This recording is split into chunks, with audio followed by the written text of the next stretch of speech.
Good morning student, मैं मनोरंजना शुक्ला आपकी संस्कृत टीचर। आज हम आपको पाठ 3 ज्ञानम भारा क्रिया विना पढ़ाने जा रहे हैं। यानी बुद्धि श्रेष्ठ होती है, विद्या नहीं, है ना। अब बच्चों हम ये कथा उसकी अपरीक्षित कारकस की कथा है। ये इसके लेखक हैं कथा सम्राट श्री विष्णु शर्मा जी। ठीक है, अब हम आगे इसका संस्कृत से अनुवाद कर रहे हैं, आप लोग ध्यान से सुनिएगा। कस्मचित् अधिष्ठाने चत्वारो ब्राह्मण पुत्रा मित्र भवेन बसन्ति स्म। यानी किसी स्थान में 4 ब्राह्मण पुत्र मित्र की भांति रहते थे।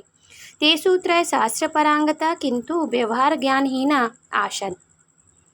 उनमें से जो थे 3 शास्त्र में परांगत थे लेकिन व्यवहार ज्ञान से हीन थे।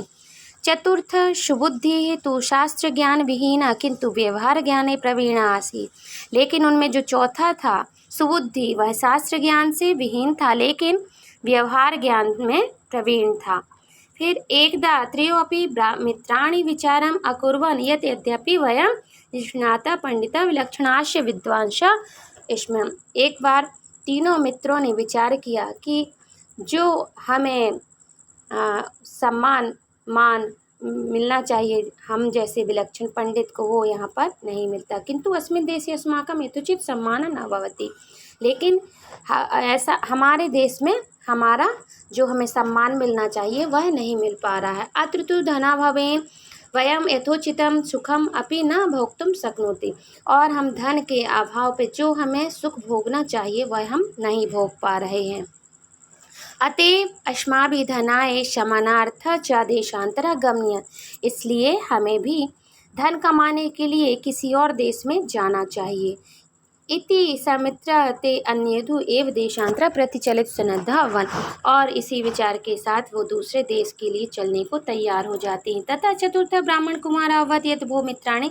तभी चौथा ब्राह्मण कुमार जो था वह कहता, हे मित्र, अहम अपि अस्माभिः सहैव चलितुमिच्छति। हमारी भी आपके साथ चलने की इच्छा है।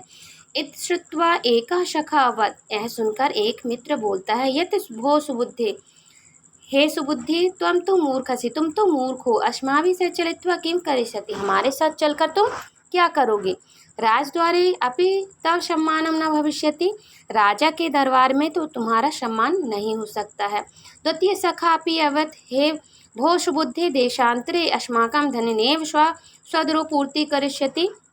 हे मित्र, हे सुबुद्धि, हमें दूसरे देश जाने में और हमारे पेट भरने के लिए तो हमें धन की आवश्यकता होगी। अतः अस्माभिः सह तुम गमन व्यर्थः अस्ति। इसलिए तुम हमारे साथ जाने का मत सोचो। त्वम् अत्रैव तिष्ठ, तुम यहीं रहो। मृत्यु वचनाकर्मणा सुबुद्धि व्यथितवत्। मित्रों के वचनों को सुनकर वह सुबुद्धि जो है दुखी हो जाता है। तदा तृतीय सखा अवदत् यत् अयम् अस्माकं बाल सखा अस्ति।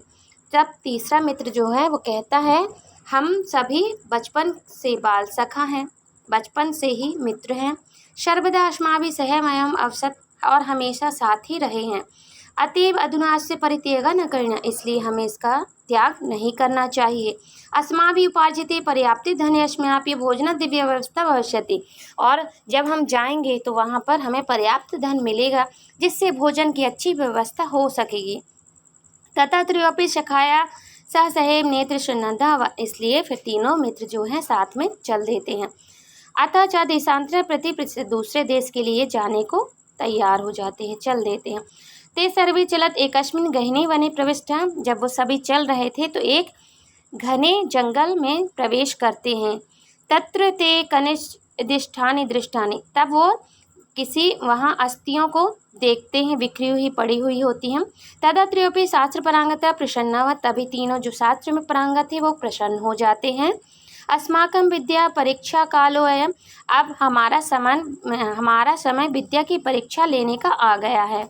इयं यतीमानि कश्चित् पशु अस्तीन सन्ति। लगता है कि ये किसी पशु की अस्थियां हैं। वयं सर्वे स्वविद्या प्रभाणेन इम जीवितम करिष्यामि। तो हम सभी अपनी अपनी विद्या के प्रभाव से इसे हम जीवित करेंगे। तदा एकेन स्वविद्या प्रभाविनी अस्थि संचय कृतम, तभी एक ने अपनी विद्या से अस्थियों को इकट्ठा कर दिया। फिर द्वितीय चर्म मांस रुधिर संयोजितवान, दूसरे ने चमड़ी मांस और रक्त का संचार कर दिया। तदा यदा तृतीय तस्मिन् शरीरे प्राण संचार कर्तुम इच्छत, तदा चतुर्थ व्यवहार कुशलम ब्राह्मण पुत्रम च निवार्यत अवध भो मित्र, तभी जैसे ही तीसरा उसमें प्राण का संचार करने ही वाला था, तो जो चौथा व्यवहार कुशल ब्राह्मण था वह कहता है, हे मित्र, आयाम तो सिंह निष्पद्य तिलक, यह तो शेर का ढांचा है, शेर है। यदि अयम सजीव भविष्यति तो पूर्वश्मानम ए मरित्वा खदिष्यति, और जैसे ही यह जीवित होगा तो ये हमें मारकर खा जाएगा। अतएव मेव कुरु, तो ऐसा मत करो। तस्य सुबुद्धि वचनम ज्ञानम अकर्ण्यम अशु तृतीय क्रोधितो भूत्वा प्रायः अये मूर्ख, तभी सुबुद्धि के वचन सुनकर तीसरा जो ब्राह्मण है वह कहता है, हे मूर्ख, किम भयात अहम स्वविद्या विफला कुर्वन्ति, तुम डर से मेरी विद्या को विफल करना चाहते हो, मेरी विद्या को बिगाड़ना चाहते हो। अहम तो नूनमेव सजीव कृत्वा स्वविद्या प्रभाव दक्ष्यामि तस्मात् दर्शयामि, मैं तो इसे अपनी विद्या से जीवित करूँगा ही, मैं अपनी विद्या को इस पर अपना विद्या प्रदर्शित करूँगा ही। तथा सुबुद्धि, तब फिर सुबुद्धि कहता है, यत मित्र, हे मित्र, यदि तुम मानते तो क्षणम प्रतीक्षत, यदि तुम नहीं मानते तो क्षण भर प्रतीक्षा करो। आयम यावत वृक्षम, मैं वृक्ष में चढ़ जाता हूँ। इत्युक्त्वाशु वृक्षण, और फिर यह कहकर वह वृक्ष में चढ़ जाता है। तत्पश्चात तृतीय यदा अस्मिन् शरीरे प्राण संचार कृतवान, और इसके बाद तीसरा जो है उसमें प्राण डाल देता है। अशोषी सिंह जीवित अवत, और इससे शेर जो है जीवित हो जाता है। पुनश्चितान ब्राह्मण पुत्रान विलोके अशो सिंह सर्वान हतवान खदितवान च, और जैसे ही शेर जीवित हो जाता है तीनों ब्राह्मण पुत्रों को मारकर खा जाता है। तेसाम मांस से उदरम पूरयत्वा यदा सिंह अन्यत्र गच्छत, और जब उस मांस से उसका पेट भर जाता है तो वह शेर कहीं और चला जाता है। तो वह सुबुद्धि वृक्षामृतम गृहम प्रति प्रतिष्ठवान, और फिर उसके बाद सुबुद्धि वृक्ष से उतरकर अपने घर की ओर चला जाता है। अतएव उक्तम यत्, कहा ही गया है, वरम बुद्धिर्नशा विद्या विद्याय बुद्धिरूत्मा बुद्धिहीना विनश्यति, यथा ते शिंकार का, यानी बुद्धि श्रेष्ठ होती है विद्या नहीं, अर्थात विद्या की अपेक्षा बुद्धि अधिक श्रेष्ठ है और उत्तम है। जिसमें बुद्धि नहीं वह विद्या कभी नहीं पा सकता। बुद्धि से रहित लोग उसी तरह विनाश को प्राप्त होते हैं जैसे सिंह का निर्माण करने वाले तीनों ब्राह्मण पुत्र मृत्यु को प्राप्त हो गए। अपिचा, और अब से इंद्रिय चित्तानाम हस्ति निक्रिया दुर्भाग भरण प्रायो ज्ञानम भारा क्रिया बिना, यानी जिनका मन उनके बस में नहीं होता वह हाथी के स्नान के बराबर है। और दुर्भागरण प्रायो, यानी कुरूप स्त्री को कितना भी श्रृंगार कर दिया जाए वह हाथी के स्नान के बराबर है। कहने का मतलब है मुश्किल है। अर्थ